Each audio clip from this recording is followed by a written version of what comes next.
অজয়নগর এলাকা, রাস্তায় একেবারে জল জমে গেছে। তবে সেখান থেকেই ধীর গতিতে সেখানে গাড়ি চলছে, দু চাকা সেখান থেকে খুব আস্তে সাবধানে নিয়ে যাচ্ছেন বাইক আরোহী যারা রয়েছেন তারা। আমাদের প্রতিনিধি সন্দীপ সরকার সেখানে ছিলেন। তবে এবার প্রিন্সেপ ঘাট আমাদের অপর প্রতিনিধি সৌমিত্র রায় রয়েছেন। সৌমিত্র, দেখো, প্রিন্সেপ ঘাটের সামনে যে স্ট্যান্ড রোড রয়েছে, অত্যন্ত গুরুত্বপূর্ণ রাস্তা, সেই স্ট্যান্ড রোডে গাছ পড়ে গিয়ে বিপত্তি হয়েছে এবং সেই গাছ সরাতে আমরা দেখতে পেয়েছি যে ডিজাস্টার ম্যানেজমেন্ট গ্রুপের ডিএমজি গ্রুপের যারা রয়েছেন তারা এখানে যুদ্ধকালীন তৎপরতায় ট্রি কাটিং যে মেশিন, সেই মেশিন দিয়ে এই বিশালাকার গাছ কেটে তারা রাস্তার ওপর থেকে গাছ সরান এবং যে রাস্তার উপরে যে গাছের গুঁড়ি পড়ে রয়েছে, তুমি দেখতে পাচ্ছ, ক্যামেরা পার্সন অঞ্জন বিশ্বাস দেখাচ্ছে, সেই গাছ এখান থেকে সরাতে এখানে বুলডোজার নিয়ে আসা হয়েছে। বুলডোজার দিয়ে এই গাছগুলো রাস্তার উপর থেকে সরানো কাজ চলছে এবং যখন এখানে রাস্তার উপরে গাছ পড়ে গিয়েছিল তার ফলে এই রাস্তায় যান চলাচলের বিঘ্নিত হয়েছিল। এই রাস্তা দিয়ে পুরোপুরি যান চলাচল বন্ধ ছিল। কিছুক্ষণ আগে এই গাছ সরিয়ে দেওয়া হয়েছে এবং যান চলাচল এই মুহূর্তে করছে। এবং তোমাকে দেখাবো ছবিটা, ডান দিকের ছবিটা তোমাকে দেখাবো যে এই ঠিক রাস্তার ধারে গাছ ছিল এবং যে লোহার রেলিং, সেই লোহার রেলিং ভেঙে গাছটি রাস্তার উপরে পড়েছে। যদি গাছটি ঠিক ডান দিকে রেল লাইনের উপরে পড়তো তাহলে কিন্তু আরও বড় সড় বিপদ হতে পারত। এই গাছ রেল লাইনের উপরে না পড়লেও তোমাকে দেখাবো, ক্যামেরা পার্সনকে বলবো অঞ্জন মিশ্রকে ছবিটা দেখাতে। রেল লাইনের ওপরে এই যে প্রিন্সেপ ঘাটের এখানে যে রেল লাইন, সেই রেল লাইনে গাছের ডাল পড়েছে এবং সেই গাছের ডালও রেল লাইনের ওপর থেকে সরানোর কাজ চলছে। তার ফলে এই লাইন দিয়ে এই মুহূর্তে ট্রেন চলাচল বন্ধ রয়েছে, কারণ লাইনের ওপরেও যে গাছের ডাল, সেই গাছের ডাল ভেঙে পড়েছে।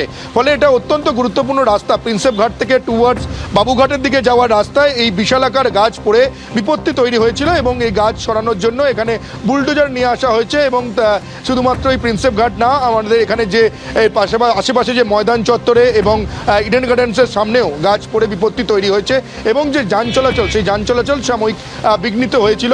এবং দেখতে পাওয়া, দেখো, এই এখনো পর্যন্ত রাস্তার ওপর থেকে পুরোপুরি গাছ সরানোর যে কাজ, সেই কাজ সরানো হয়নি। কোনো রকমভাবে পুরো রাস্তা জুড়ে যে গাছ পড়েছিল সেই রাস্তা থেকে সরিয়ে দিয়ে গাছের যে মোটা গুঁড়ি সেই রাস্তার ধারে রাখা হয়েছে। আমি এখানে যে একজনের সঙ্গে কথা বলার চেষ্টা করব।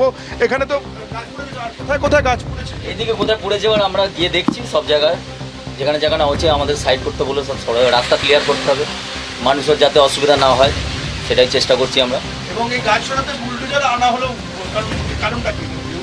এটা তো বড় গাছ, এগুলো মানুষের দ্বারাও সম্ভব নয়, সেই জন্যই গাড়ি দিয়ে আমরা সাইড করে দিচ্ছি যাতে রাস্তাটা ক্লিয়ার করার জন্য। আর কোথায় কোথায় এদিকে এবার যাচ্ছি আমরা, কোথায় কোথায় পড়েছে দেখে নিচ্ছি, যেখানে যেখানে পড়বে সাইড করে দেবো, রাস্তা ক্লিয়ার হবে। তুমি শুনতে পেলে যে যেমনটা বলা হলো যে এই শুধুমাত্র স্ট্যান্ড রোডের প্রিন্সেপ ঘাটের কাছে এখানেই নয়, এই ময়দান সৌমিত্র, তুমি যে ছবি দেখাচ্ছ প্রিন্সেপ ঘাট থেকে বাবুঘাট যাওয়ার যে রাস্তা, সেখানে গাছ পড়ে বিপত্তির সৃষ্টি হয়েছিল। তবে সেই গাছ আপাতত সরানো হয়েছে। বিভিন্ন জায়গায় গাছ পড়েছে, একের পর এক সেই ছবি আপনাদের সামনে তুলে ধরছি।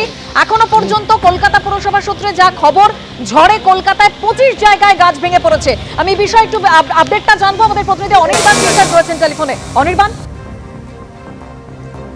কলকাতা পুরসভা সূত্রে আমি জানতে পারছি যে শহরের প্রায় 25 জায়গা থেকে কিন্তু কলকাতা পুরসভার কন্ট্রোল রুমে গাছ পড়ে যাওয়ার খবর এসেছে।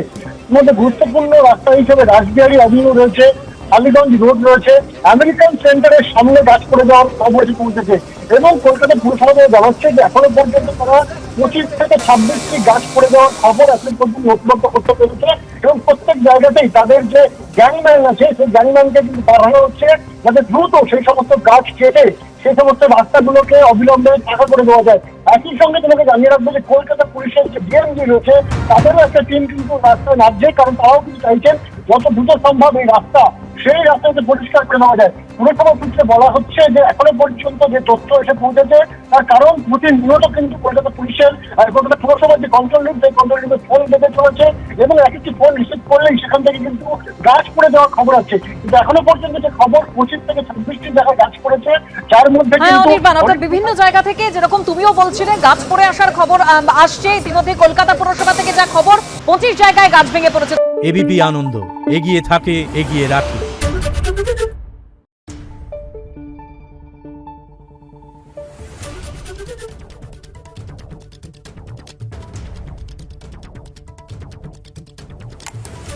Thank you.